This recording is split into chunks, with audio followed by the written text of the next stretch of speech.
जिनको भी आध्यात्म की ऊंचाइयों पर जाने की इच्छा है या जिनको ध्यान की गहराइयों में उतरना है अथवा तो जिनको समाधि का रसास्वादन करना है कि समाधि क्या होती है या साक्षात्कार की अनुभूति करनी है, उनको एक बार कैलाश मानसरोवर अवश्य जाना चाहिए। और मेरा निजी मत है कि वहाँ 2-3 दिन वास भी करना चाहिए। पूज्य महाराज श्री विगत 25 वर्षों से संपूर्ण भारत में श्री राम कथा की अमृत वर्षा कर रहे हैं। इसी बीच अनेक राम भक्तों की प्रबल इच्छा हुई कि कैलाशपति के श्री चरणों में उन्हीं के निज निवास श्री कैलाश मानसरोवर के पावन तट पर बैठकर इस अमृत वर्षा का रसास्वादन किया जाए। भक्तों के हृदय की बात भगवान कैलाशपति ने सुन ली और कैलाश से महाराज श्री को भगवान भोलेनाथ का भाव निमंत्रण आ गया। भगवान शिव के बुलावे पर महाराज श्री वर्ष 2006 में लगभग 300 भक्तों के साथ कैलाश पधारे। मानसरोवर के पावन तट पर स्नान, रुद्राभिषेक, यज्ञ सहित अनेक मंगल अनुष्ठानों का अद्वितीय सौभाग्य तथा कैलाशपति के आंगन में बैठकर श्री राम कथा का अमृतपान। आनंद का सागर जब उमड़ता है तब कैसा लगता है, इसका साक्षात अनुभव कैलाश की पावन धरती पर हुआ। श्री राम कथा के रसपान से भगवान भोलेनाथ इतने अभिभूत हुए कि पुनः 2007 में महाराज श्री को शिव का कैलाश से निमंत्रण आ गया। लगभग इतने ही भक्तों के साथ पुनः एक बार श्री मानसरोवर के तट पर श्री राम कथा की रसधारा प्रवाहित हुई। बच्चों से लेकर अति वृद्ध सभी भक्त अत्यधिक अभिभूत होकर लौटे। कैलाश की दिव्य ऊंचाइयों का दर्शन करके सभी भक्तों की प्रबल इच्छा महासागर की गंभीर गहराइयों के दर्शन की हुई। भक्तों की मनोभावनाओं का आदर करते हुए महाराज श्री ने महासागर के बीच चलते स्टार क्रूज के भव्य विशाल कक्ष में बैठकर 700 से अधिक भक्तों के साथ श्री राम कथा का गायन कर सभी को भाव विभोर कर दिया। महाराज श्री के श्रीमुख से इन चौपाइयों को सुनकर सभी राम भक्त श्रोता एक बार को त्रेता युग के सेतु बंध का साक्षात अनुभव करने लगे। सुनु कपीश लंकापति वीरा, केहि विधि तरौ जलधि गंभीरा। शंकुल मगर उरंग झस जाती, अति आगाध दुस्तर सब भांति। विदेश की धरती पर बैठकर श्री राम कथा गायन से भक्तों की भूख इतनी बढ़ गई कि महाराज श्री भी भक्तों के आग्रह को टाल नहीं सके। इसी आग्रह के वशीभूत महाराज श्री ने श्रीलंका स्थित अशोक वाटिका में श्री राम कथा गायन की स्वीकृति प्रदान कर दी। वर्ष 2010 में 500 से अधिक भक्तों के साथ महाराज श्री का श्रीलंका पदार्पण हुआ। पहली बार इतनी बड़ी संख्या में आए भारत के श्री राम भक्तों का वहाँ की सरकार ने अत्यधिक भव्य स्वागत किया।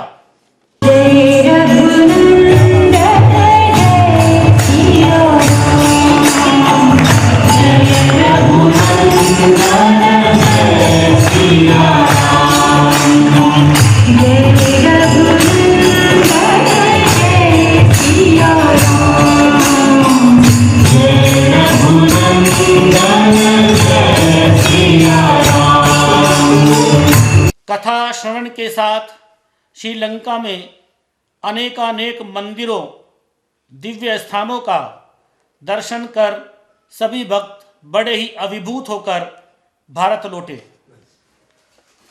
विदेश भ्रमण के इस आनंद ने भक्तों को और अधिक उत्साहित कर दिया।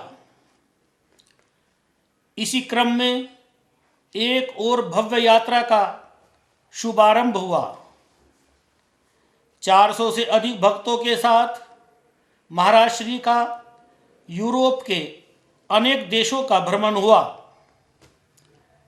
स्विट्जरलैंड, पोलैंड, जेनेवा आदि देशों के अनेक नगरों में जैसे ज्यूरिख, मॉन्ट्रेक्स, टिटलिस, जंगफ्रू, पेरिस आदि अनेक नगरों में श्री राम कथा का गायन तथा यूरोप की सुंदर भौतिक व्यवस्थाओं को देखकर सभी भक्त गदगद हो गए।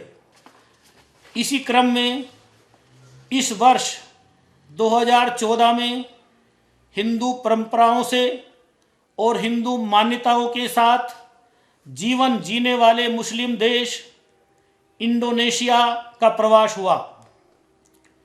200 से अधिक भक्त इंडोनेशिया के हवाई अड्डे पर उतरे तो सभी देखकर आश्चर्यचकित हो गए कि हवाई अड्डे के मुख्य द्वार पर गरुड़ जी की विशाल प्रतिमा लगी है।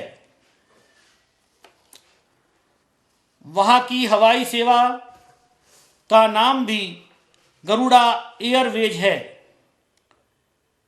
बाली प्रांत में जाने पर तो यह लगा ही नहीं कि विदेश में हैं।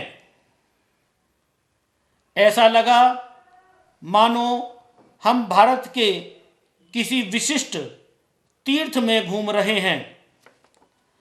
भारत में तो घरों में छोटा सा पूजा घर होता है, लेकिन बाली देश में तो हर घर मंदिर है। दक्षिण भारत के मंदिरों की शैली पर सभी घर बने हैं।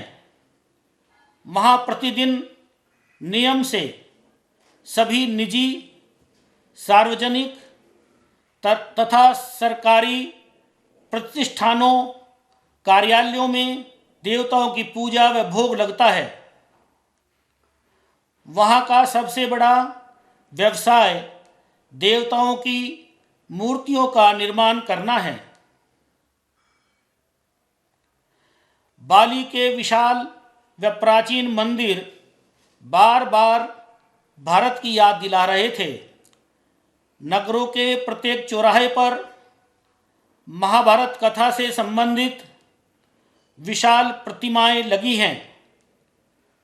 इस सब को देखकर जहां मन आनंदित था, वहीं भीतर एक ग्लानि और कसक भी थी कि मुस्लिम राष्ट्र में भारत दिख रहा है, पर भारत में कहीं भारत दिखाई नहीं देता। यही स्थिति दूसरे मुस्लिम देश मलेशिया की राजधानी कुआलालंपुर में देखी।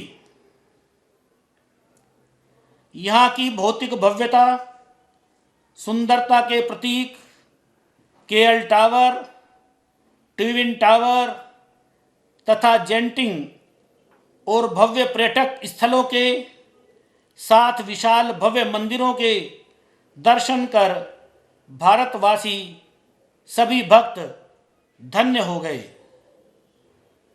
इस सब के साथ महाराज श्री के श्री मुख से श्री राम कथा का अमृतपान, यह तो सोने में सुहागा जैसा ही था। बाली की मधुर स्मृतियों को संजोकर सभी भक्त भारत वापस आ गए। महाराज श्री के श्री चरणों में नमन करते हुए मैं कार्यक्रम को आगे बढ़ाता हूँ। सबसे प्रथम महाराज श्री को माल्यार्पण करके उनका आशीर्वाद प्राप्त करने के लिए श्री मामचंद जी अग्रवाल पानीपत से, श्री पुरुषोत्तम जी अग्रवाल बहराइच से, श्री स्वतंत्र जी अग्रवाल आगरा से, श्री गोपाल जी शर्मा बिलासपुर से, श्री महावीर जी गुप्ता बम्बई से, श्री अशोक जी अग्रवाल सूर्य निकेतन दिल्ली से, श्री आनंद प्रकाश जी गर्ग रुड़की से, श्री सुरेंद्र जी गुप्ता मेरठ से और श्री दिनेश जी बंसल आगरा से आकर महाराज श्री को माल्यार्पण करें और आशीर्वाद प्राप्त करें।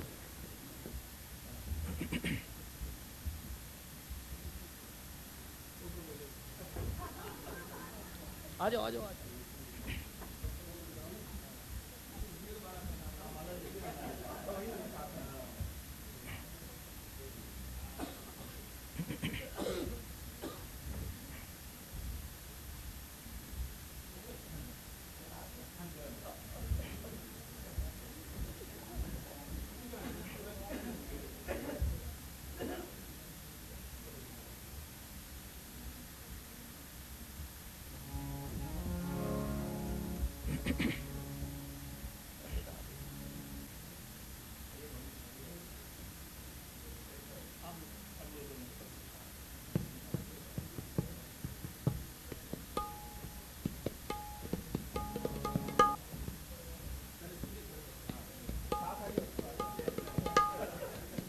सब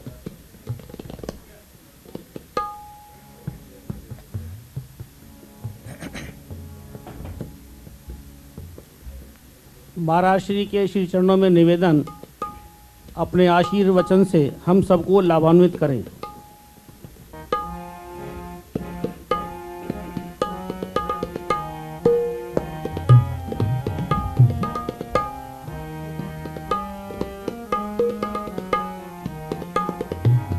श्री रामचंद्र कृपालु भजे मन, हरन भव भय दारुणम, नव कंज लोचन कंज मुख कर, कंज पद कंजारुणम। श्री रामचंद्र कृपालु भजे मन, हरन भव भय दारुणम, कंदर्प अगणित अमित छवि नवनील नीरज सुंदरम, कंदर्प अगणित अमित छवि नव नील नीरज सुंदरम, पट पीत मानहु तड़ित रुचि सुचि, नौमि जनक सुतावरम। श्री रामचंद्र कृपालु भजे मन, हरन भव भय दारुणम, भजु दीन बंधु दिनेश दानव, दैत्य वंश निकंदनम, भजु दीन बंधु दिनेश दानव, दैत्य वंश निकंदनम, भुनंद आनंद कंद कौशल चंद दशरथ नंदनम। श्री रामचंद्र कृपालु भजे मन, हरन भव भय दारुणम, सिर मुकुट कुंडल तिलक चारु, उदार अंग विभूषणम, सिर मुकुट कुंडल उदार अंगविभूषणम् आजानुभुज सर चाप धरे संग्राम जित खर दूषणम् रामचंद्र कृपालु भजे मन हरन भव भय दारुणम् इति वदति तुलसी दास शंकर शेष मुनि मन रंजनम् इति वदति तुलसी दास शंकर शेष मुनि मन रंजनम् मम हृदय कंज निवास गुरु कामादि खल दल गंजनम् श्री रामचंद्र कृपालु भजे मन हरन भव भय दारुणम् कंज लोचन कंज मुख कर कंज पद कंजारुणम् श्री राम श्री राम श्री राम श्री राम। बोलिए श्री रामचंद्र भगवान की जय। श्री हनुमंत लाल की जय। श्री गुरुदेव भगवान की जय। श्री गोस्वामी जी महाराज की जय।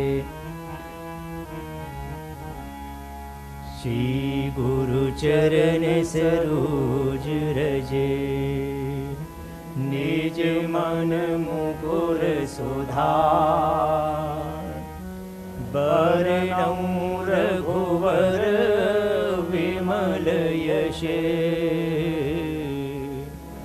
जोदायक फल चार बुद्धिहीन तनु जानिके सुमिरऊं पवन कुमार बल बुद्धि विद्या देहु मोहि हरहु कलेश विकार।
श्री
संहारी हरहु नाथ मम संकट भारी हरहु नाथ मम संकट भारी श्री राम जय राम जय जय राम श्री राम जय राम जय जय राम श्री राम जय राम जय जय राम श्री राम जय राम जय जय राम श्री राम जय राम जय जय राम श्री राम जय राम जय जय राम श्री राम जय राम जय जय राम श्री राम जय राम जय जय राम श्री राम जय राम जय जय राम श्री राम जय राम जय जय राम श्री राम जय राम जय जय राम श्री राम जय राम जय जय राम श्री राम जय राम जय जय राम श्री राम जय राम जय जय राम श्री राम जय राम जय जय राम श्री राम जय राम जय जय राम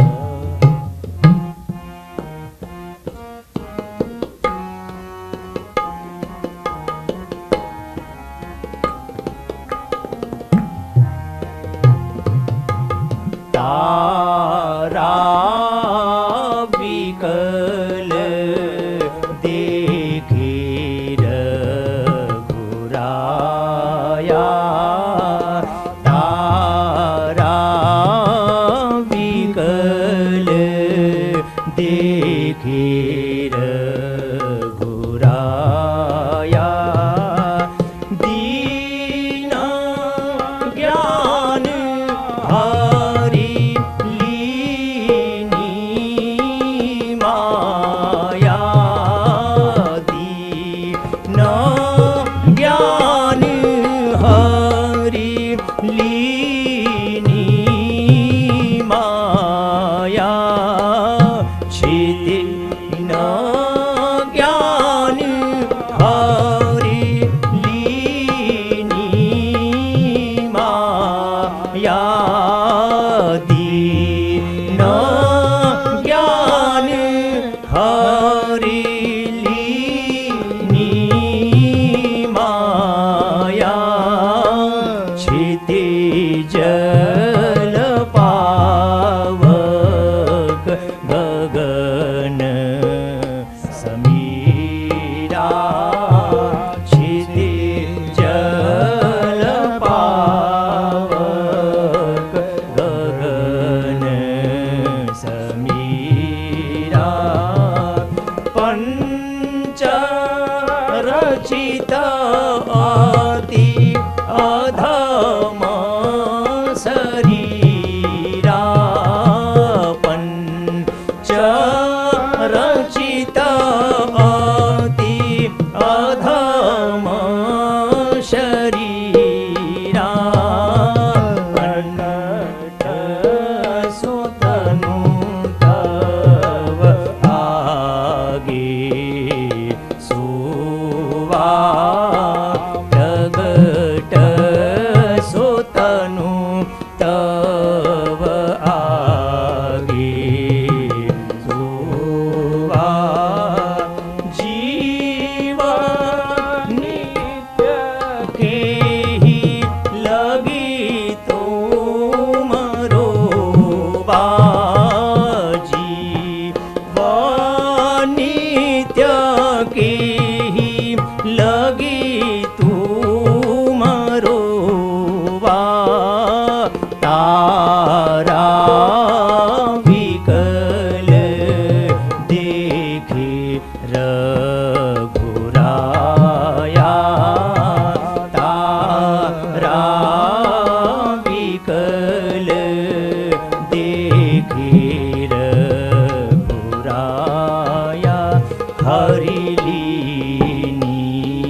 महाराज की जय।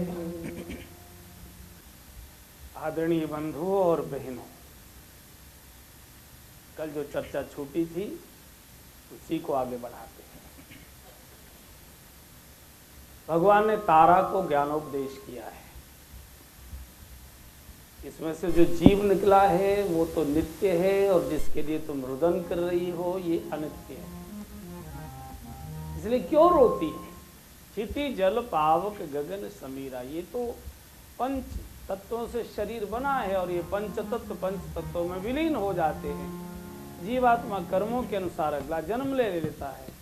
मोक्ष की योनि होती तो मोक्ष को जाता है, स्वर्ग के कर्म होते हैं स्वर्ग की ओर जाता है, नरक के कुकर्म होते हैं नरक की ओर जाता है। जीव जन्म लेना है तो जन्म ले लेता है, जैसा उसका कर्म है स्वभाव है उसके अनुसार जीवात्मा जन्म लेती है। तो रो मत, दीन ज्ञान हर लीनी माया, पंच तत्वों से हमारा शरीर बना है, क्षिति जल पावक गगन समीरा। और जब तक हम इनके ऋण से ऋण नहीं हो जाते तब तक हमको इन तत्वों को लेकर इसी जगत मंडल में घूमना पड़ेगा, आना पड़ेगा। और जब जीव आता है तो कुछ पुराने कर्म के कारण आता है, कुछ नए और जुड़ जाते हैं, गठरी भारी होती चली जाती है और जन्म जन्मांतर तक जीव यही चक्कर काटता रहता है। इसलिए कर्म जब कम होते चले जाएंगे तो फिर आगे जन्म का कोई कारण नहीं बनता। जन्म लिया जाता है वासना के कारण, जन्म लिया जाता है इच्छा के कारण। मान लीजिए हमको नाम कमाने की इच्छा थी, यश कमाने की इच्छा थी और हम नहीं कमा पाए। जैसी हमारी इच्छा थी, जिस पद तक पहुंचना था वहां तक नहीं पहुंच पाए और उस इच्छा को लेकर शरीर छोड़ा तो अगला जन्म फिर उसी दलदल के लिए हो जाएगा।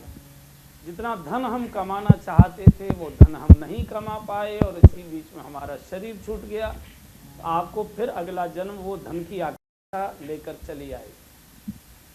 जैसे कपड़े हम पहनना चाहते थे वैसे कपड़े हम जीवन में नहीं पहन पाए, इस इच्छा को लेकर शरीर छोड़ेंगे, अगला जन्म वो इच्छा आपको करा देगी। जिस भोजन को हम करना चाहते थे वो भोजन हम नहीं कर पाए, ऐसा भोजन हमको नहीं मिला, इस इच्छा को लेकर शरीर छोड़ेंगे। जिन संतों का हम दर्शन करना चाहते थे, सत्संग में जाना चाहते थे, नहीं जा पाए, इस इच्छा को लेकर शरीर छोड़ा, अगला जन्म करा देंगे।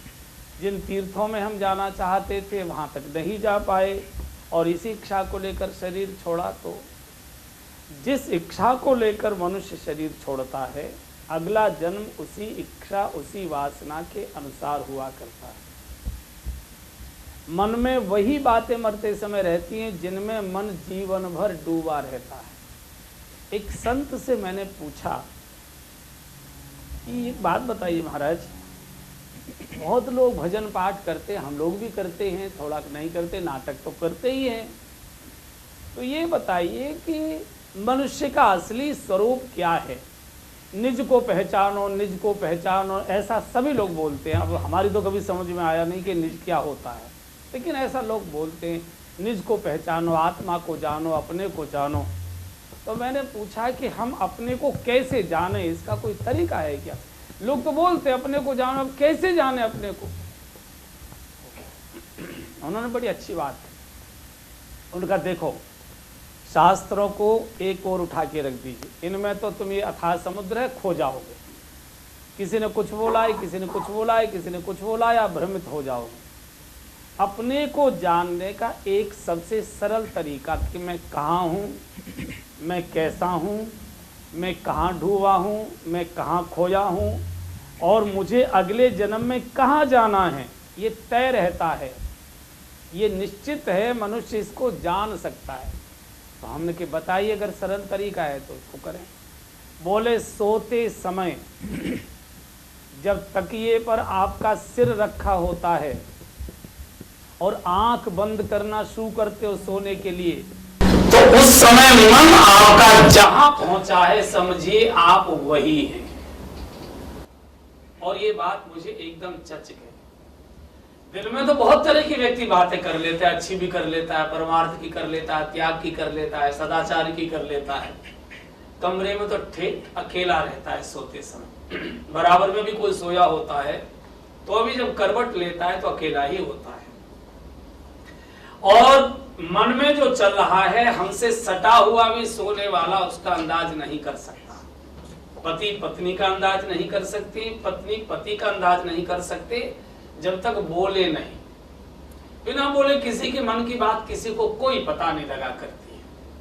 उन्होंने कहा कि सोते समय तकिया पर रखा हुआ सिर जो सोच रहा होता है, आप समझ लीजिए कि मेरा स्वरूप वही है। और सोते समय पैसा ध्यान आ रहा है कि कामना ध्यान आ रही है कि कामिनी ध्यान आ रही है कि बेटा बेटी ध्यान आ रहे हैं कि पैसा प्रतिष्ठा ध्यान आ रहा है, लड़ाई झगड़ा ध्यान आ रहा है, दुश्मन ध्यान आ रहा है, दोस्त ध्यान आ रहा है, जो कुछ भी उस समय सोते समय जो चीज ध्यान में आती है, जहां आपका मन है आप वही है। और इसको बदला जा सकता है। प्रतिदिन अगर हमने सोते समय इसका चिंतन कर लिया, बिल्कुल ठीक इसी से मिलती जुलती बात एक दूसरे सज्जन ने हमको कही। मैं कई से ये प्रश्न किया, क्योंकि मुझे बड़ा अटपटा लगता था, कुछ समझ में ही नहीं आता था। हम भी बूढ़े होने को जा रहे हैं लेकिन अपने को कैसे पहचाने कुछ समझ में नहीं आता। एक संत ने इसी से मिलती जुलती बात, इन्होंने सोते समय कहा, उन्होंने कहा बेटा जगते समय प्रातःकाल निद्रा से उठते समय तुम्हारा मन जिस बात को सोचने लगा समझ लो तुम वही हो। और जगते समय भी व्यक्ति वही बातें सोचता है जिसमें पूरी आत्मा के साथ उसमें डूबा हुआ होता है। वकील में डूबा है कि कर्जे में डूबा है कि पैसे में डूबा है कि पद में डूबा है, बेटा बेटी परिवार में डूबा है, मित्रता में डूबा है कि दुश्मनी में डूबा है। दोनों बातें एक है। सोते समय हमारे मन में क्या है, ये मनुष्य की असली पहचान है, और जगते समय मनुष्य के मन में क्या है, ये असली पहचान। और यही पहचान मनुष्य को अगला जन्म करा देती है। बहुत विशद विषय है, मैं इस समय विस्तार में नहीं जाऊंगा। कभी कोई प्रश्नोत्तर का विषय आएगा, कल मैं वैसे समय अवसर दूंगा, लेकिन इस प्रश्न को छोड़कर ये प्रश्न यहाँ नहीं बोला जा सकता। ये तो कभी बैठे खाली तो विस्तार से की, और बहुत सी बातें मन से नहीं बोली जा सकती हैं। कुछ मर्यादाएं भी होती हैं, कुछ बातें भी होती हैं। तो ये जो जीवात्मा है ये कर्म के अनुसार चली जाया करती है, इसलिए क्यों इसके लिए रो रही हो। और इन 5 तत्वों की चर्चा कल हमने प्रारंभ की थी कि इन ऋणों से उऋण होने का तरीका क्या है। क्षति, धरती के ऋण से उऋण होने का कल चर्चा हुई कि हम क्षमा का स्वभाव बनाए, और जब तक हम क्षमा नहीं करेंगे तब तक हमारा मन बड़ा नहीं होगा, और जब तक मन बड़ा नहीं होगा तब तक मन में बड़ी बातें आ ही नहीं सकती। मन बड़ा हो तभी बड़ी बातें आती है, मन छोटा होता तो छोटी ही बातें आती है। इसलिए क्षमा का स्वभाव चाहिए। अगर अपने विरोधी को क्षमा नहीं करेंगे तो विरोधी 24 घंटे आपको सोते जाते सताएगा, याद आएगा, आपकी दांती किटकिटाएगी, आपको क्रोध आएगा, क्या कर डालूं, कहां मार दूं, और वही सोते समय भी वही याद आएगा, सपने में भी वही आएगा, और जगते समय भी वही आएगा। इसलिए औषधि मैंने बताई थी कि अपने विरोधी की भी कभी कभी प्रशंसा करते रहिए। हमारी उनसे दुश्मनी है, बोलचाल नहीं है, बहुत बड़ी हानि उन्होंने हमको दी है, लेकिन है आदमी कांटे का, है आदमी सिद्धांतवादी। ठीक है, हमारा आजकल उनसे संबंध नहीं है, हमारी दुश्मनी है, लेकिन उसमें ये गुण बहुत अच्छे हैं।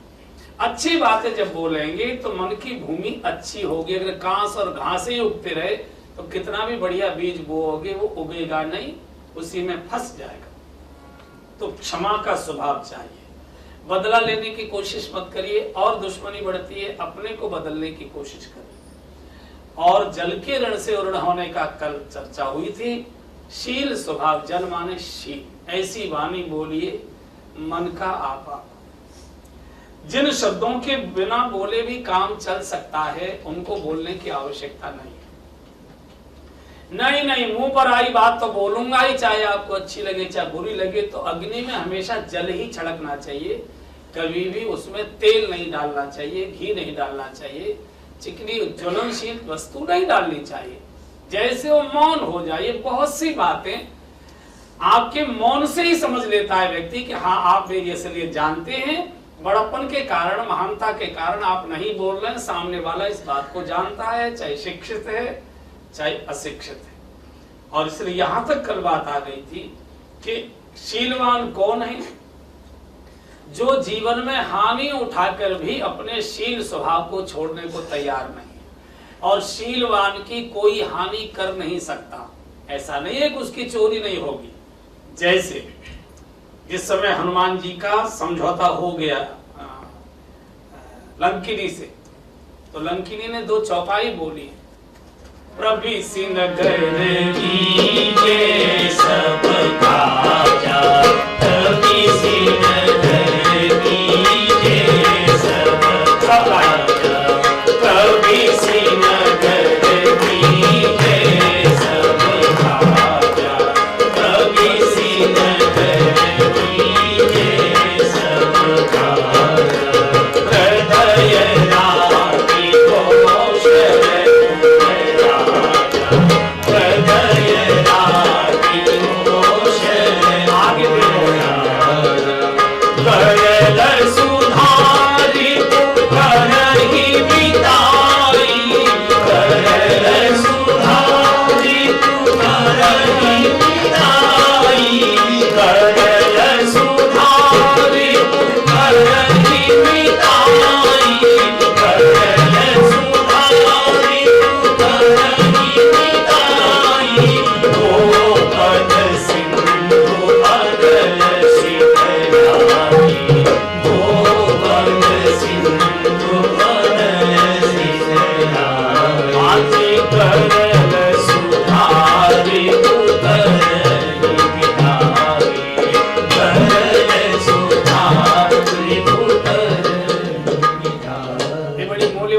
लंकिनी ने बोली।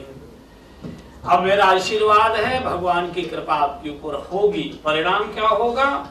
बोले भगवत नाम लेकर अगर तुम जाओगे तो गर्ल सुधा जहर अमृत हो जाएगा। कभी नहीं हो सकता, ये कभी नहीं हो सकता, विज्ञान भी नहीं बदल पाएगा इसको। जहर तो जहर ही रहेगा, जहर अमृत नहीं हो सकता। ये समाज तो आपको जहर पिलाएगा, वाणी से, व्यवहार से, क्रियाओं से, हाव भाव से, लेन देन से, आचरण से। बेटा पिलाएगा, बेटी पिलाएगी, पत्नी पति पिलाएंगे, भाई भतीजे पिलाएंगे, अड़ोसी पड़ोसी पिलाएंगे, नातेदार रिश्तेदार पिलाएंगे। वाणी के, व्यवहार के विष तो समाज आपको पिलाएगा, लेकिन आपको विषैला नहीं लगेगा, आप पर कोई असर नहीं करेगा। जैसे मीरा पर असर नहीं किया, मीरा विष पी गई, वो कृष्ण प्रेम में डूब गई। भगवान तुम्हारी जो इच्छा है, आज विष का रूप लेकर आए हो। मैंने तो यही सुना था, तब तब प्रभु धर विविध शरीरा। हो सकता है आज आपने विष शरीर धारण कर लिया हो, पी गई और असर नहीं हुआ। तो समाज तो विषैला है, समाज तो विष पिलाएगा, लेकिन हम विषैले नहीं होंगे, हम पर असर नहीं करेगा। रिपु करई मिताई, आप अगर भजन करेंगे, परमार्थ करेंगे, धर्म कार्य करेंगे, सत्संग करेंगे, किसी सदगुरु की शरण में रहेंगे, तो इस गलतफहमी में मत हो जाइए कि आपका कोई दुश्मन नहीं होगा। आपके बहुत लोग दुश्मन होंगे, परिवार के लोग दुश्मन होंगे, लेकिन अब हमको कोई दुश्मन नहीं लगता, उसकी बात वो जाने, हमको कोई दुश्मन नहीं लगता। इसका ये तुम दुश्मनी मानो भाई, तुम्हारा अपना मन है, हमने तुम्हारे घर के कूड़े को बुहारी लगाने का ठेका नहीं ले लिया है। कूड़ा तुम करो और बुहारी हम लगाएं, अग्नि तुम लगाओ और पानी हम छिड़के। अग्नि लगाइए तो जलो, या तो पानी तुम छिड़को, हमारा ये काम नहीं, हम दूर बैठे हुए, हमको ताप भी नहीं आ रहा है। तो दुश्मन दुश्मनी करेगा, हम समाज को नहीं बदल रहे, लेकिन अब हमको कोई दुश्मन नहीं लगता है। चल तेरी जैसी इच्छा है। भगवान हो सकता है कि इसकी जिह्वा से ऐसी भाषा सुनाना चाह रहा हो, परीक्षा लेना चाह रहा हो, मेरे धैर्य की परीक्षा ले रहा हो, तू जाने तेरा काम जाने। तो दुश्मन के बारे में भी अच्छे, अन्यथा तो आपको बहुत जलन होगी। बिल्कुल सत्य घटना बता रहा हूं। एक सज्जन से हम लोगों की खटपट हो गई, आज तक भी है, होती है, स्वाभाविक व्यवहार की खटपट होती है। तो जब उनके व्यवहार याद आते हैं तो दांती बहुत किटकिटाती है। और दुश्मनी कब तक रखें। तो फिर हम लोगों ने यही औषधि देना शुरू किया कि उनकी कुछ अच्छी बातों की हम चर्चा करते हैं। वो जब आते हैं तो अचार बहुत अच्छा लेकर आते हैं, मिर्च का। हरि बाब ने अगर हमारे आश्रम का अचार खाया होगा तो बहुत सुंदर अचार लेकर आते हैं। तो जब भी हम लोग अचार खाते हैं तभी चर्चा करते हैं, कमाल का अचार है यार, हाथों में तो इनके अमृत रखा हुआ है, कितना बढ़िया अचार तो हमने बहुत खाए, पर ऐसा सुंदर स्वादिष्ट अचार खाया नहीं। तो जो एक आक्रोश आता है कई बार वो घटता चला जाता है। और ये बिल्कुल प्रैक्टिकली, बिल्कुल जीवन में उतरी ही घटना। अभी हमारा उनका समझौता नहीं हुआ है, लेकिन अचार ने हमको मिठास पैदा कर दी। वो जो थोड़ी सी जलन थी, थोड़ा सा आक्रोश था, थोड़ी सी तीखापन था, उसमें कमी आ गई। इसलिए दुश्मन की थोड़ी प्रशंसा करिए, थोड़ी प्रशंसा ठीक होता है। अन्यथा तो बहुत, मैंने कई बार कथाओं में सुनाया प्रहलाद जी की घटना। प्रहलाद जी ने अपने पुरुषार्थ से इंद्र का सारा वैभव छीन लिया और इंद्र बिल्कुल खाली हो गया। इंद्र भगवान के पास पहुंचा, भगवान से कहा प्रभु मैं तो खाली, मेरा तो सारा वैभव लुट गया, प्रहलाद जी सब ले गए छीन छान कर, क्या करूं मैं। भगवान का प्रहलाद बड़े दानी है, तो जाके मांग लो, ब्राह्मण वेश में जाओ, उनसे मांग लो, वो कहीं मना नहीं करते, जो मांगोगे सो मिल जाएगा, अपना सारा राज्य मांग लो। इंद्र ब्राह्मण का वेश बनाकर प्रहलाद जी के दरबार में आ गए। तो ब्राह्मण वेश को प्रणाम किया, प्रहलाद खड़े हो गए, पहचान तो गए कि है तो इंद्र, लेकिन वेश में आया, वेश की पूजा करनी ही चाहिए। आइए विप्र, बैठिए, विराज जी कैसे पधारे।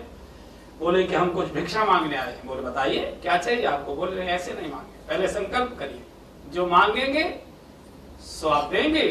प्रहलाद जी ने कहा ये तो पहली बार मैं देख रहा हूं कि मुझे इसके लिए संकल्प करना पड़ रहा है। अरे बोलिए तो सही, आप इच्छा तो बताइए। तो संकल्प कर दिया, कर ठीक है जो मांगोगे सो मिलेगा। एक एक करके सत्य, धर्म, न्याय, पौरुष, वैभव, सुख, समृद्धि, जो कुछ इंद्र से छीना था प्रहलाद जी ने, एक एक करके इंद्र मांगते गए। तथास्तु तथास्तु तथास्तु तथास्तु तथास्तु, प्रहलाद जी बोलते चले गए। सब पूरा जो राज्य लाए थे सब मांग लिया इंद्र ने। अब इंद्र ने कहा कि अपना शील और हमको दान में दे दीजिए। प्रहलाद जी ने कहा शील हम दान में नहीं देंगे।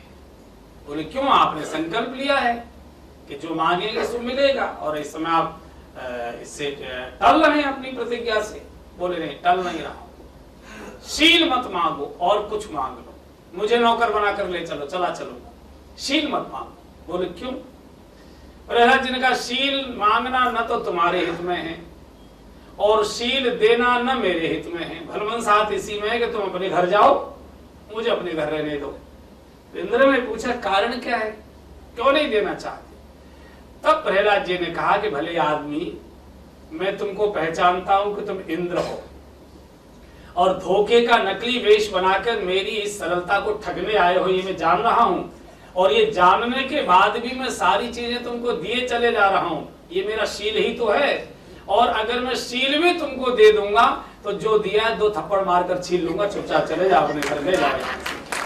अगर शील भी दे दिया तो जो दिया है 2 झापड़ मारूंगा, छीन कर यहाँ रख लूंगा।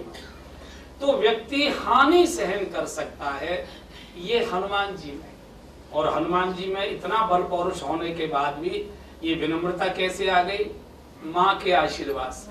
आशीष दीने राम दिए जाना, आशीष दीने राम दिए जाना, आशीष दीने राम दिए जाना, आशीष दीने राम दिए जाना।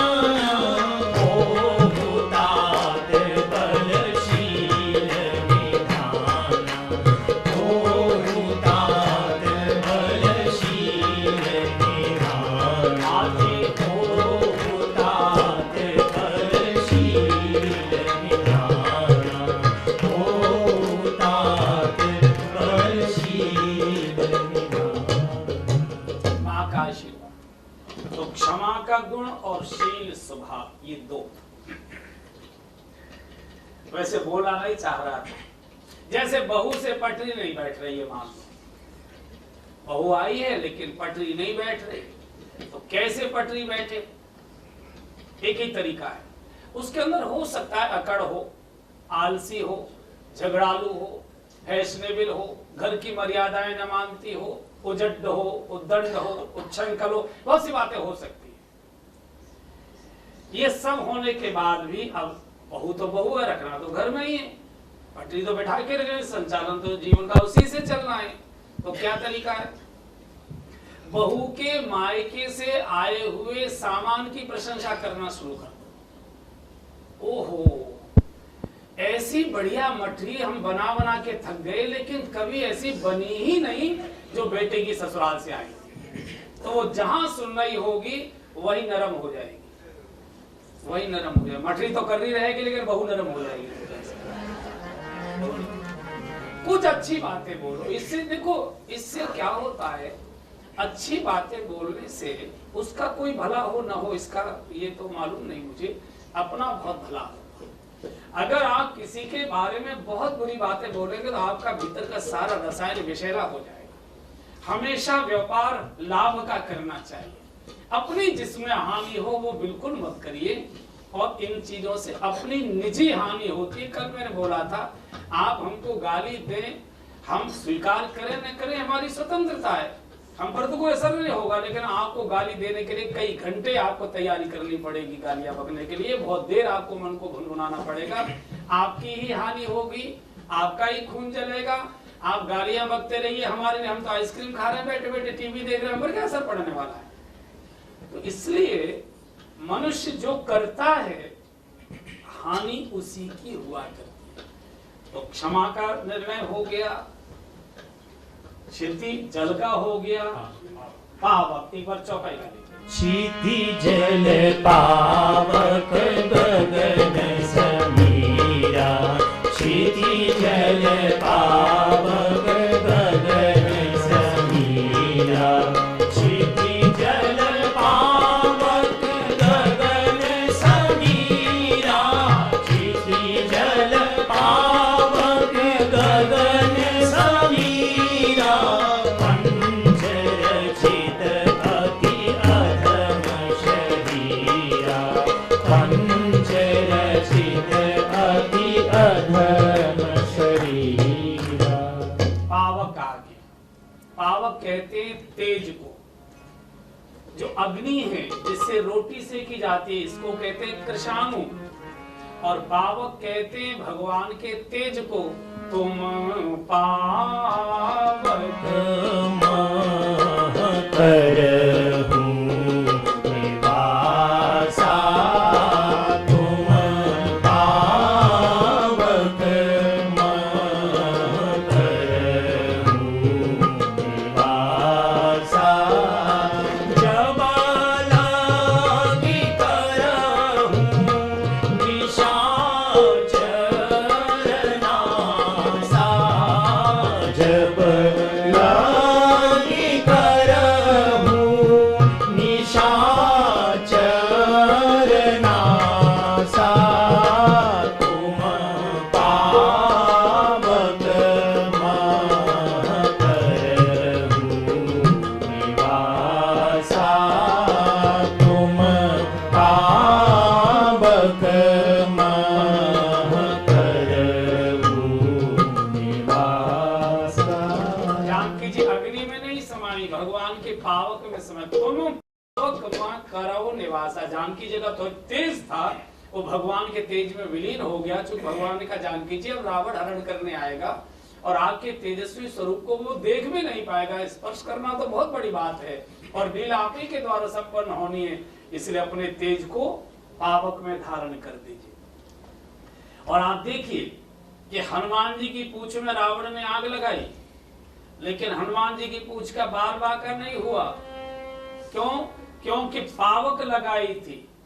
हनुमान जी की पूंछ में पावक लगाई थी। पावक जरत दे के हनुमंता, और पावक में कौन बैठी थी? तुम पावक करहूं निवासा, तुम पावक करहूं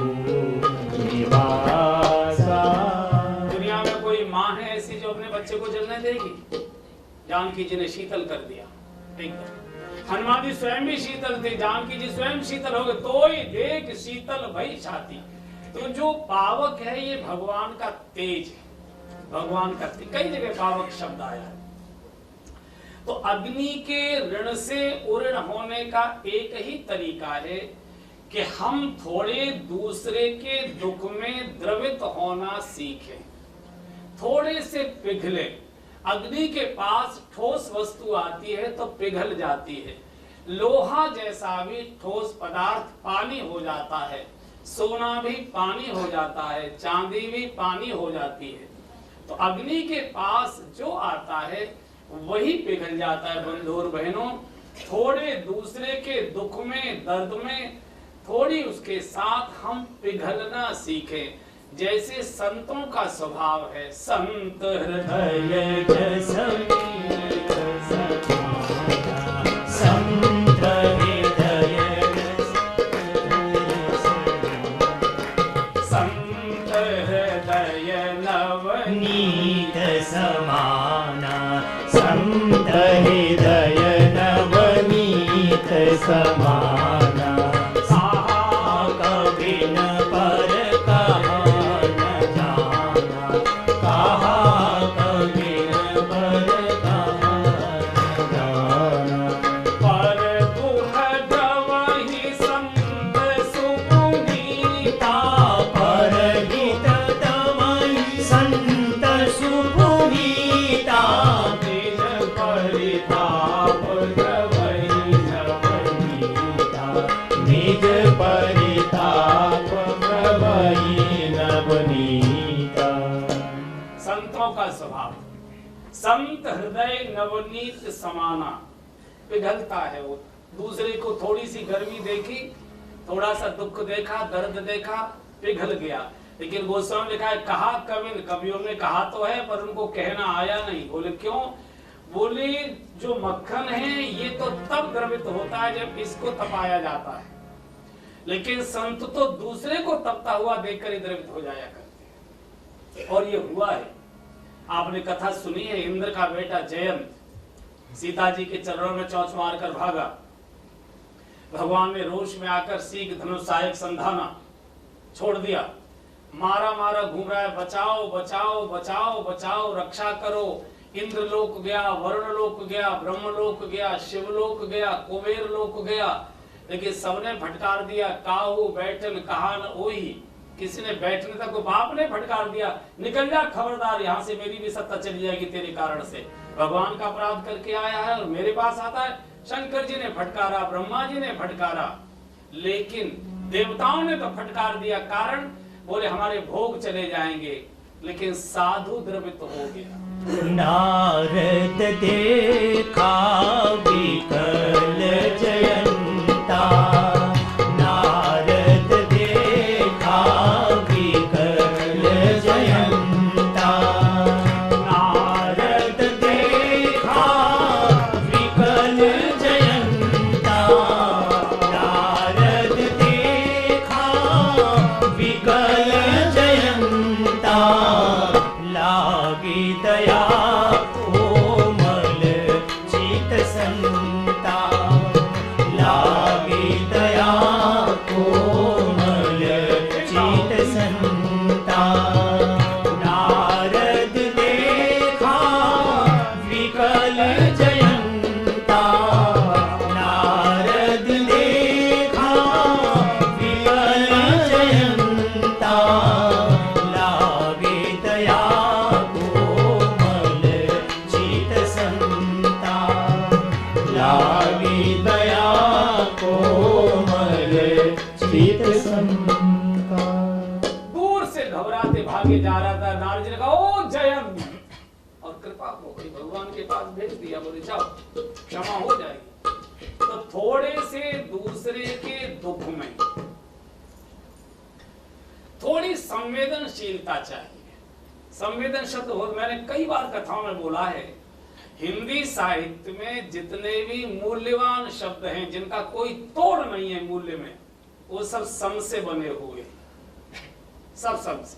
समता, समधि, संबंधी, संबोधि, संभोग, सम्यक, समाचार, सम्मान, समशीतल, संवेदन, जितने भी कीमती शब्द हैं ये सब सम से बने। संवेदन माने समान पीड़ा, समान दर्द। एक बहुत अच्छा शब्द चलता है लेकिन बड़ा राजनीतिक शब्द है, वो सहानुभूति। अरे भाई चलो उनके यहाँ ऐसी घटना हो गई, चलो सहानुभूति दिखाया है, ये राजनीतिक शब्द है। मैं आरोप नहीं लगा रहा हूं, जरा अपना अपना सोच कर देखिए। किसी के दुख दर्द में हम जो सहानुभूति दिखाने जाते हैं, सहानुभूति उसका दर्द बांटने जाते हैं कि अपने मन की जो कुछ भीतर चल रही थी उसको संतुष्ट करने जाते हैं। किसी की फैक्ट्री में आग लग गई, 100 काम छोड़कर जाएंगे, सहानुभूति द्वार से, अरे राम राम किसकी नजर खा गई, अरे राम राम किसी ने कर दिया, आपने तो कभी किसी का बुरा नहीं किया, कैसे हो गया, हे भगवान इन ऐसे लोगों से बचाओ, क्या हो गया, ऐसा लंबा मुंह करेगा। और जब उसके घर से मिलके निकल के आएगा, अब आया है ऊंट पहाड़ के नीचे, अब आया है बेटा, बड़ा उछलकर चलता था। तो ये राजनीतिक शब्द है। सहानुभूति हमेशा दुख में ही व्यक्त की जाती है। किसी की फैक्ट्री में छापा पड़ जाए, किसी की फैक्ट्री को सरकार डहा दे, सहानुभूति दिखाने जाएंगे। लेकिन किसी ने हमसे बड़ी फैक्ट्री बनाकर खड़ी कर दी, कभी लड्डू खिलाने नहीं जाएंगे। किसी का बेटा फेल हो गया, लंबा मुंह करके सहानुभूति दिखाने जाएंगे। लेकिन किसी का बेटा हमारे बेटे से ज्यादा नंबर लेकर आया है, कभी उस खुशी में हम लड्डू नहीं बंटवाएंगे। हम हमेशा दुख में ही जाते हैं, कभी सुख में नहीं जाते। और जो दूसरे के सुख में सुखी हो सकता है वही भगवान के द्वार तक पहुंचता है। दुनिया में कोई साधन नहीं है भगवान के द्वार तक पहुंचाने का। हम लोगों के दुख में तो खड़े हो जाते हैं लेकिन सुख में खड़े नहीं होते। ये है सहानुभूति, चाहिए समानुभूति। और इसलिए इस देश में बहुत सी सामाजिक संस्थाएं हैं जो परमार्थ के नाम पर, सेवा के नाम पर गरीबों की, वनवासियों की, गिरवासियों की, भूखों की, नंगों की बहुत सेवाएं करती हैं। लेकिन वो सामान्य काल में नहीं करती, वो इंतजार करती हैं, हे भगवान इस देश में भूकंप आए, इस देश में आग लगे, इस देश में बाढ़ आए, इस देश में सूखा पड़े, इस देश में विपत्ति आए, लोग त्राय त्राय करें, लोग रोएं, बेघर हों, दहाड़ मारें, परेशान हों, और हम यहाँ से ट्रक भर भर के बैनर लगाकर आपको बांटने आए और बड़े बड़े कैमरे लगे हों, ओहो देखो दानी महात्मा आए हुए हैं यहाँ से बांटने के लिए। और मुझे तो कई बार आश्चर्य लगता है, अगर इस देश में 20 साल तक कोई भूकंप, सुनामी, सूखा और विपत्ति ना आए तो ये समाज सेवी करेंगे क्या, मेरी यही समझ में नहीं आता। मुझे ये द्व्यर्थी है सेवा करना। जैसे डॉक्टर ऊपर से तो दिखाई देते हैं कि हम समाज के रोग को दूर कर रहे हैं, लेकिन भीतर से प्रार्थना रहती है कि महामारी चलती रहे, नहीं धंधा कैसे चलेगा। ये बड़ा विरोधाभासी व्यवसाय है। कोई डॉक्टर समाज में अगर कोई रोग ही पैदा ना हो, ये डॉक्टर क्या करेंगे, इनके हॉस्पिटल कहां चले जाएंगे। तो ये दो अर्थी है, समाज में ये होता रहे। मुझे आश्चर्य होता है, लोग सुनामी में डूबे, लोग पड़े हुए बालू में भूखे हैं, और आप डबल रोटी के पैकेट बांट रहे हैं, और आप उसका वीडियो कैमरा लेकर जा रहे हैं, फिल्म बना रहे हैं, और अपने शहर में आकर उसकी प्रदर्शनी लगा रहे हैं कि देखिए हम लोग ऐसे ऐसे डबल रोटी बांट कर आए, ये जाड़े में लोग ठिठुर रहे थे, मेरे को कम्बल बांट कर आए, ये बिस्कुट बांट कर आए, ये दवाइयां बांट कर आए, और उसकी प्रदर्शनी लगा रहे हैं, आप उसकी पत्रिकाएं छाप रहे हैं, आप उसका प्रचार कर रहे हैं। अपना ही बेटा, उसका कपड़ा फट गया, आप कभी अखबार में नहीं निकलवाते कि हमने अपने बेटे के कपड़े नहीं बनवाए। बेटे को कोई दिक्कत हो गई, परिवार में किसी को कोई जरूरत पड़ गई, आप कभी नहीं करते। रात में हमारी माँ बीमार हो गई, पूरी रात हमने बैठकर माँ की सेवा की है, आप कभी अखबार में नहीं छपाते कि मैंने पूरी रात सेवा की, और 2 गोलियां बांट कर आते हो, सारे देश में तूफान मचाते हो। ये सेवा नहीं। और इसलिए इतनी बड़ी बड़ी सेवाएं होती हैं, न सेवा करने वाले को संतुष्टि होती है, न जिसकी सेवा की जा रही उसको तृप्ति होती है। जब वो देखेगा काश ये स्थिति हमारे सामने आए और हमको हाथ पैर पसार कर डबल रोटियों के पैकेट लेने पड़े, बिस्कुटों के पैकेट लेने पड़े, और हम कभी ऐसी जगह चले जाएं जहां हमारी ये प्रदर्शनी लग रही हो, हम हाथ पसारे और लोग हमको डबल रोटी दे रहे हैं, अपने को कैसा लगेगा? अपने को कैसा? तो सहानुभूति नहीं, ये राजनीतिक शब्द है। मैं आरो इसलिए जो समाज सेवाएं कर रहे हैं, मैं उनके लिए इस पर रोक नहीं लगा रहा हूं, और करें, बड़े बड़े कैमरे लगाएं, वही कैमरे फिट कर दें, उसमें कोई मुझे आपत्ति नहीं है। लेकिन कहीं न कहीं अगर ये न हो तो कोई बुराई नहीं, तो कोई बुराई। हाँ, इसका एक तर्क ये आ सकता है कि हमको समाज को बताना भी पड़ता है, क्योंकि हमने समाज से ये धन लिया है। समाज को ये बताना पड़ रहा है कि हमने आपसे लिया हुआ पैसा ठीक जगह लगाया है, इसका अर्थ है कि आप ठीक जगह लगाते ही नहीं, आपकी कोई प्रतिष्ठा नहीं है समाज में। ये कैसे हो सकता है? आपने पैसा लिया है और आप गलत जगह उपयोग करेंगे, ये हो ही नहीं सकता है। वो मर सकता है आदमी, पैसा नहीं खा सकता, उसमें से दान नहीं खाएगा वो, ये नहीं हो सकता है। इतना भरोसा चाहिए। लेकिन चूंकि आपकी समाज में ये प्रतिष्ठा ही नहीं है, समाज जानता है कि लेकर कुछ जा रहे हैं, कुछ वहां बांटेंगे, कुछ खुद खाएंगे, कुछ संस्था के कोष में डालेंगे, ऐसा करेंगे, इसलिए आपको भी प्रदर्शनी लगानी पड़ती है। अन्यथा लगाने की आवश्यकता क्या है? स्वाभाविक है, बांट कराए। आप मानो मत मानो, बात खत्म हो गई। सत्य कितने दिन छुपा रहेगा? सूर्य को बादल कितने दिन ढकेंगे? अभी 15 दिन कोहरा रहा है, ऐसा लगता था सूर्य कभी निकलेगा ही नहीं, लेकिन 16वें दिन सूर्य निकल आया। कौन अंतर पड़ने वाला है? अपना मन तो जानता है।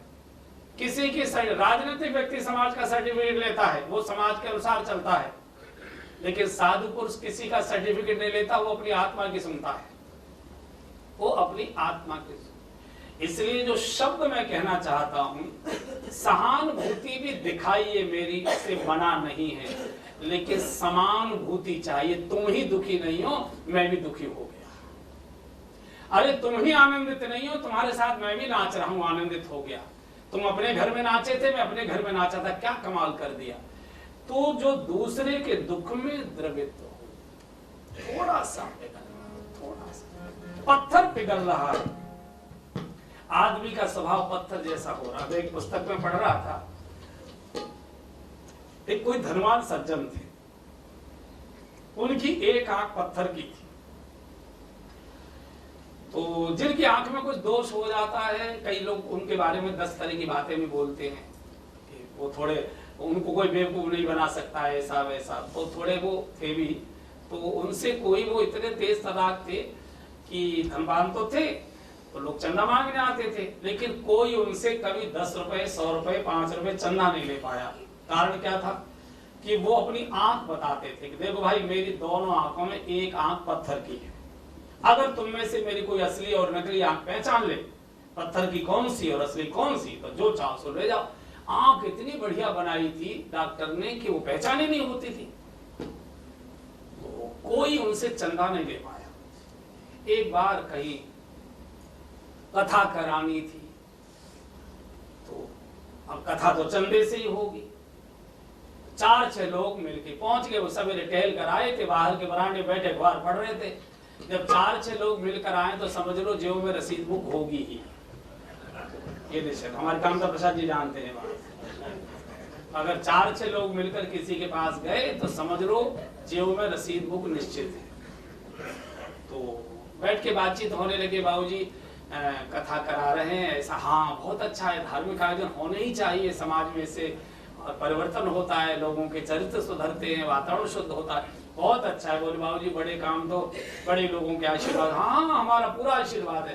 तो रसीद निकाल के रख दी, बोले शुरुआत हम चाहते हैं कि आप ही के द्वारा हो जाए, शुभ कार्य है, आपका नाम देख बता के हम औरों से भी ले आएंगे।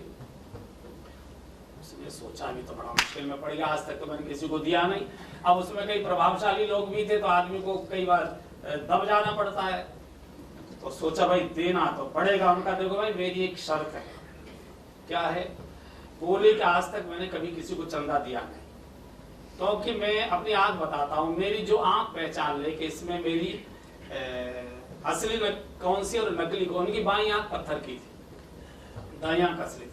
बोले तुम में से कोई पहचान ले तो मैं चंदा जो कहोगे सो दे दूंगा। बोले इसमें तो कोई मुश्किल नहीं है, लाओ चश्मा उतारो। चश्मा उतारा, देखी 7 लोग थे, 6 तो हार गए। बोले साहब समझ में नहीं आ रहा है, उसमें कोई सुभाष जी जैसा भी तेज तर्रार आदमी। उन्होंने कहा बाबूजी मैं देखूं, मुझे दिखाओ। आंख खोलो। आंख खोली, सुभाष जी ने बाई आंख पे उंगली रख दी, बोले ये आपकी आंख नकली है।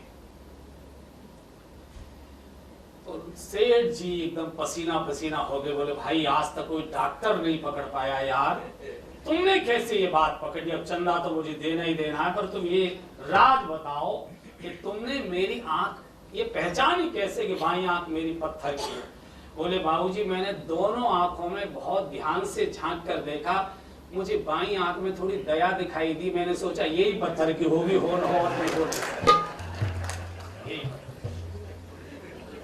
पत्थर में दया है, मनुष्य में दया। किसी ने बहुत अच्छा गीत गाया, एक बार गा लो, ज्योति से ज्योत से ज्योति जलाते चलो, ज्योत से ज्योति जलाते चलो, प्रेम की गंगा बहाते चलो, प्रेम की गंगा बहाते चलो, ज्योत से ज्योति जलाते चलो, ज्योत से ज्योति जलाते चलो, प्रेम की गंगा बहाते चलो, प्रेम की गंगा बहाते चलो, राह में आए जो दीन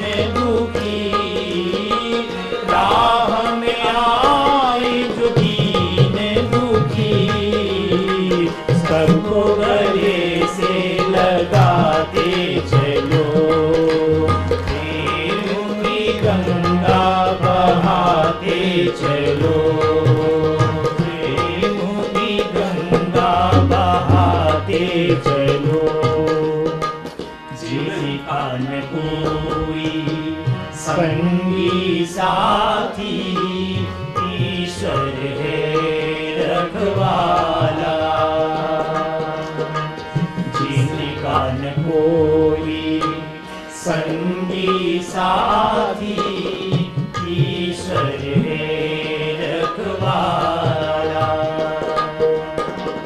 जो निर्धन है जो निर्बल है, वो है प्रभु का प्यारा, हाँ जो निर्धन है जो निर्बल है, वो है प्रभु का प्यारा, हाँ प्रेम के मोती लुटाते चलो, प्रेम के मोती लुटाते चलो, प्रेम की गंगा बहाते चलो, प्रेम की गंगा बहाते चलो, ज्योति से ज्योति जलाते चलो, ज्योति से ज्योति जलाते चलो,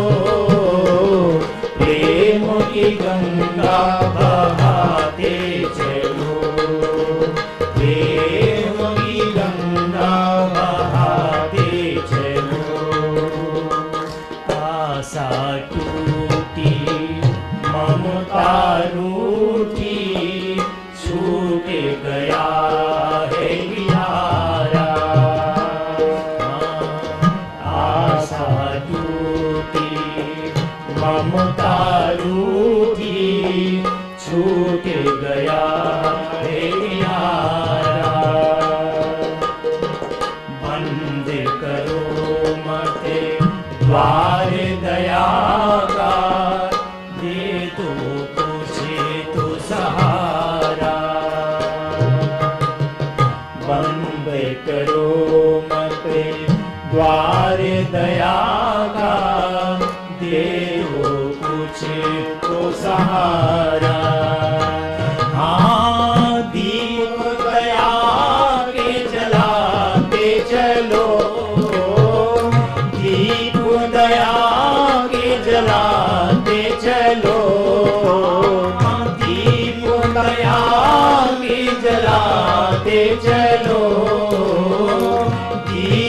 दया की जलाते चलो, प्रेम की गंगा बहाते चलो, प्रेम की गंगा बहाते चलो, ज्योति से ज्योति जलाते चलो, ज्योति से ज्योति जलाते चलो, प्रेम की गंगा बहाते चलो, प्रेम की गंगा बहाते चलो। हरे रामा राम रामा हरे हरे, हरे रामा राम रामा हरे हरे, हरे कृष्णा कृष्णा कृष्णा हरे हरे, हरे कृष्णा कृष्णा कृष्णा हरे हरे, हरे रामा राम राम हरे हरे, हरे रामा राम राम हरे हरे, हरे कृष्णा कृष्णा कृष्णा हरे हरे, हरे कृष्णा कृष्णा कृष्णा हरे हरे, हरे रामा राम राम हरे हरे, हरे रामा राम हरे हरे, हरे कृष्णा कृष्णा कृष्णा हरे हरे, हरे कृष्णा कृष्णा कृष्णा हरे हरे। तो थोड़े से द्रव्य, थोड़े से किसी दुखी के साथ खड़े होना। देखिए एक नियम है, आप किसी को कुछ मत दीजिए, लेकिन मन से इच्छा रखो कि इनका भला हो जाए, इनका शुभ हो जाए, इनका दुख दर्द दूर हो जाए, इनका घाटा समाप्त हो जाए, इनकी कलह क्लेश मिट जाए। ये आप किसी को कोई सहायता किसी प्रकार की मत करिए, लेकिन एक इच्छा व्यक्त करिए। हम लोग जो स्तुति गाते हैं, हे ईश सब सुखी हों कोई न हो दुखारी, ये बहुत वैज्ञानिक स्तुति है।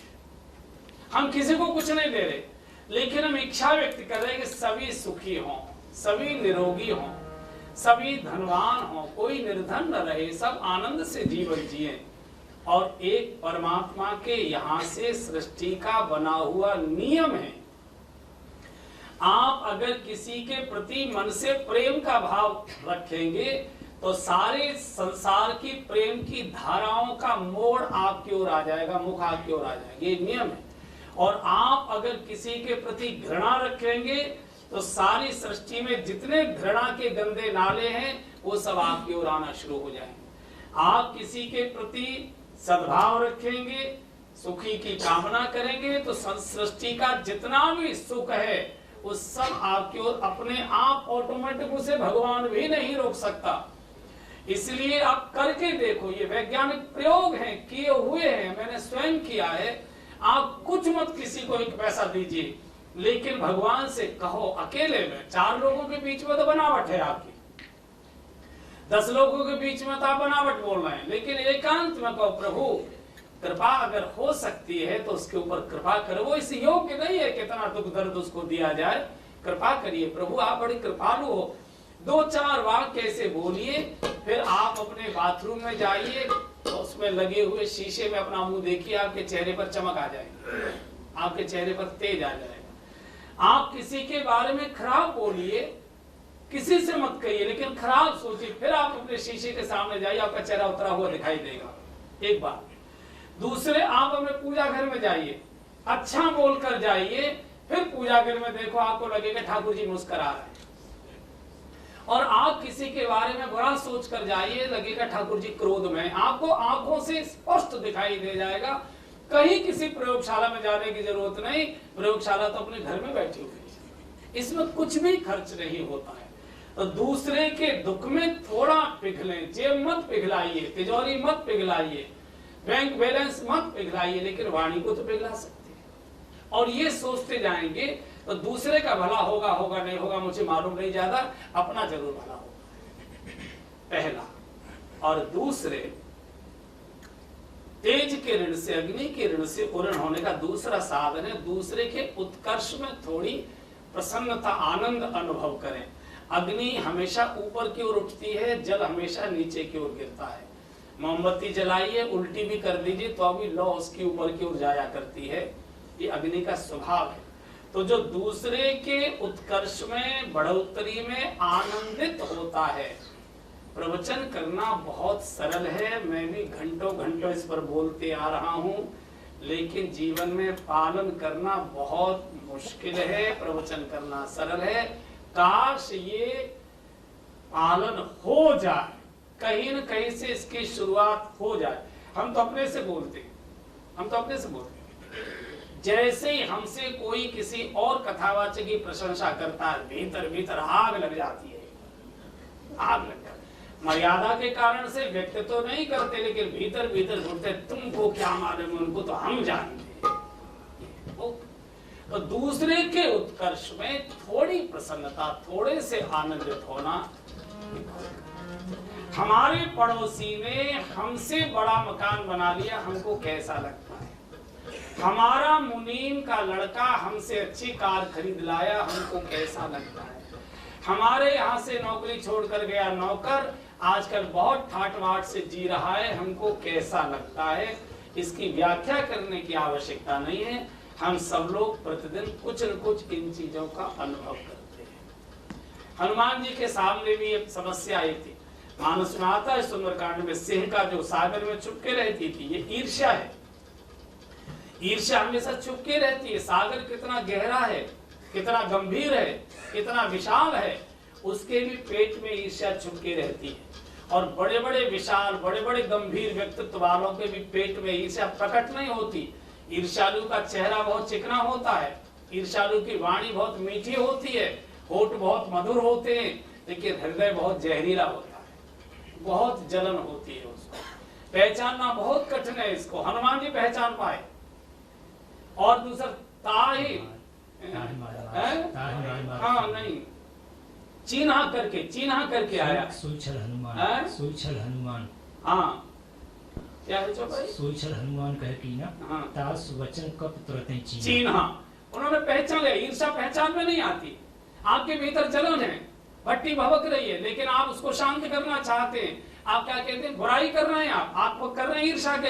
हम कोई बुराई थोड़ा ही कर रहे हैं, हमारा क्या लेना देना है? हम कोई दुश्मन थोड़े हैं, उसने हमारा क्या बिगाड़ा है? हम तो बात कर रहे हैं, बात नहीं कर रहे हो, तुम अपने भवके को शांत कर रहे हो, तुम अपने भवके को शांत कर रहे हो। तो जो दूसरे के उत्कर्ष में आनंदित हो सके, वो बहुत बार मैंने उदाहरण सुनाया है, आंख फोड़ने वाला, उस पर सुनाने की जरूरत नहीं, आपने वो सुना होगा कि हमारी भले ही एक चली जाए, लेकिन सामने वाले की दोनों जानी चाहिए। ये थोड़ा कठिन है, लेकिन अगर थोड़ा सा अगर ठीक हो जाए तो भगवान की कृपा बहुत जल्दी हो जाए, बहुत जल्दी। सागर और ऐसे लोगों को जो दूसरे के उत्कर्ष में आनंदित होते हैं, नृत्य करते हैं, प्रसन्न होते हैं, उनको मानस में सज्जन कहा है। और सज्जन कौन है? सज्जन सुकृत सिंधु समभूमि, सज्जन सुकृत सिंधु समभूमि, सज्जन सुकृत सिंधु समभूमि, सज्जन सुकृत सिंधु समभूमि, देखि पूर्ण विधु बाढ़हि सोई, देखि पूर्ण विधु बाढ़हि सोई। आदि से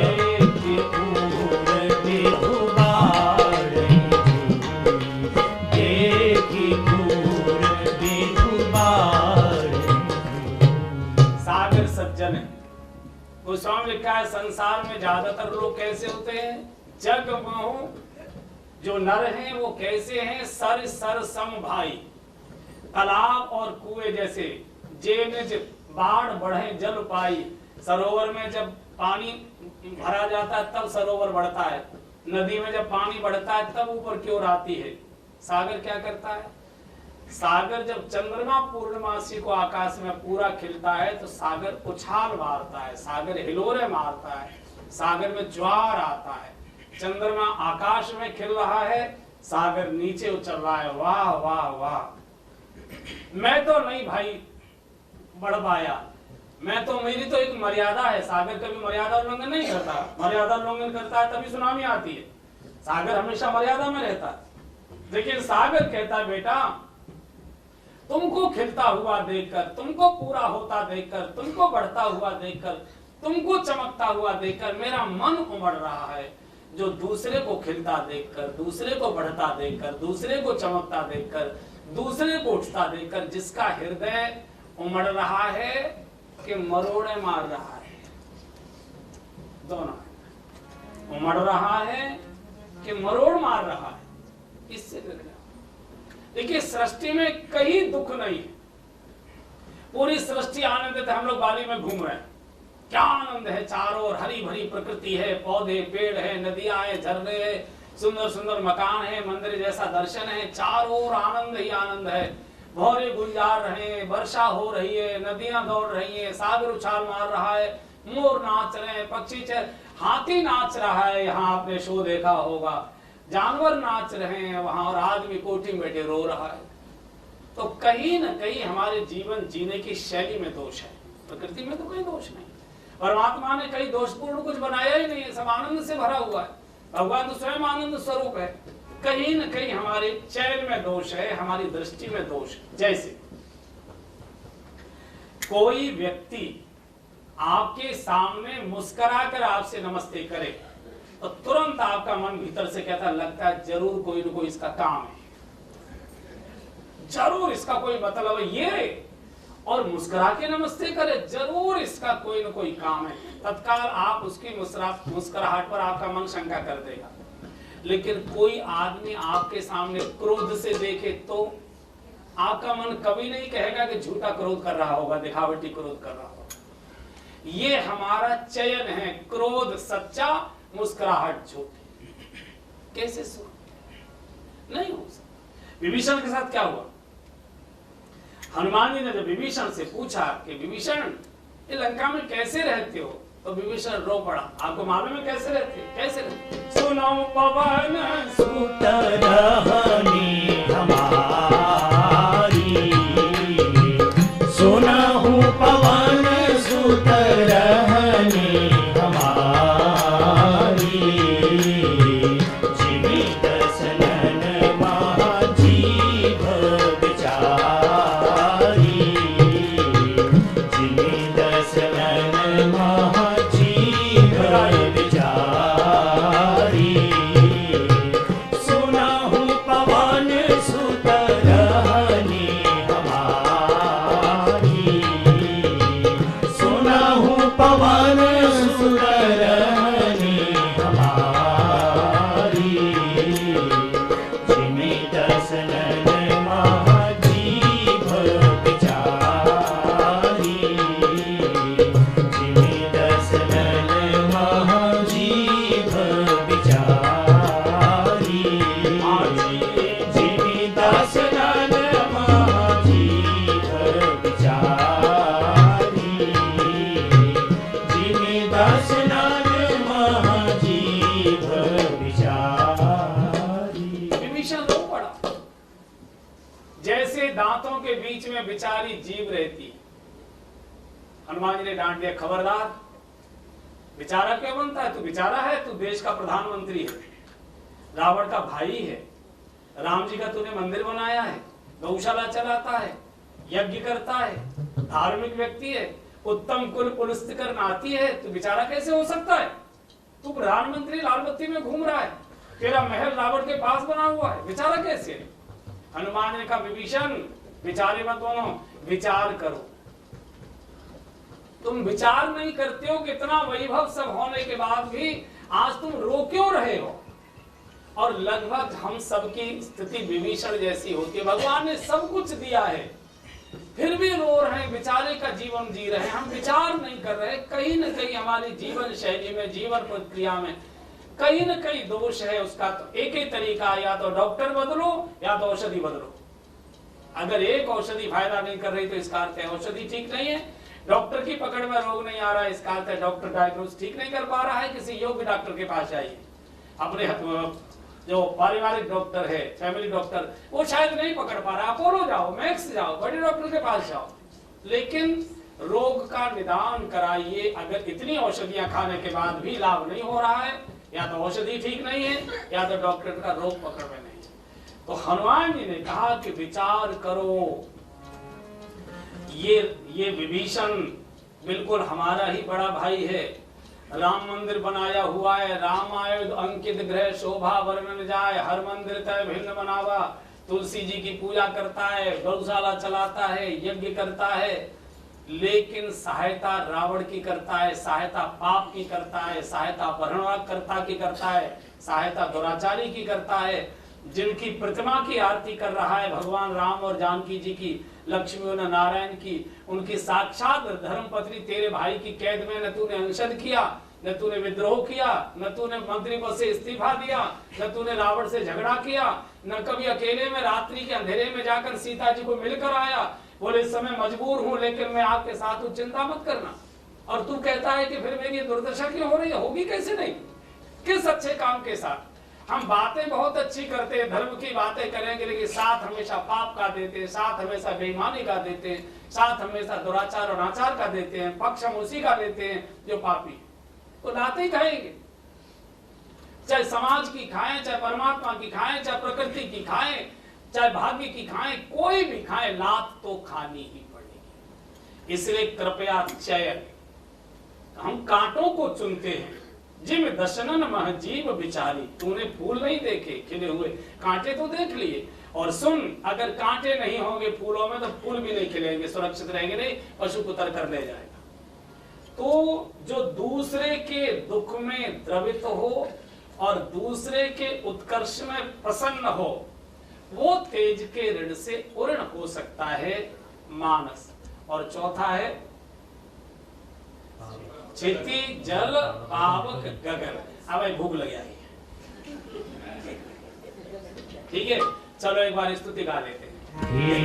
ईश सब सुखी हो, कोई न हो दुखारी, सब हो निरोग भगवन, धन धान्य के भंडारी, सब भद्र भाव देखे, सन्मार्ग के पथिक हो, दुखिया न कोई होवे, सृष्टि में प्राण धारी, हे ईश सब सुखी हो, कोई न हो दुखारी, सुखी बसे संसार सब, दुखिया रहे न को, यह अभिलाषा हम सबकी भगवन पूरी हो, विद्या बुद्धि तेज बल सबके भीतर हो, दूध पूत धन धान्य से वंचित रहे न को, आपकी भक्ति प्रेम से मन होवे भरपूर, आपकी भक्ति प्रेम से मन होवे भरपूर, राग द्वेष से चित मेरा दोषों भागे दूर, मिले भरोसा आपका हमें सदा जगदीश, आशा तेरे नाम की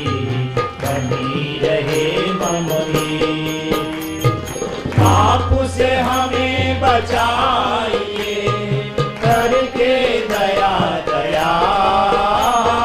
पाप से हमें बचाइए, करके दया दयाल।